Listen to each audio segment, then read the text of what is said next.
Wah, udah malam di Bandung, perut gue mulai demo nih, lapar parah cuy. Langsung terus deh gue ke tempat yang katanya legend, bubur ayam Gibras.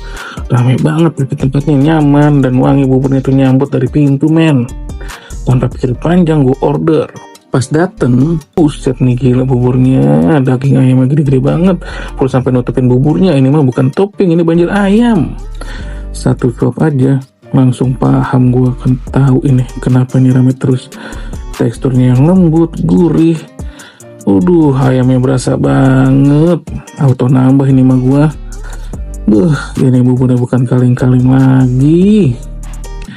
Jadi kalau malam-malam di Bandung lo kelaparan, langsung aja dah buruan ke bubur ayam Gibras. Gue jamin gak cukup semangkok. Tag temen lo yang doyan bubur toppingnya brutal. Jangan lupa follow gue buat spot kuliner Bandung lainnya.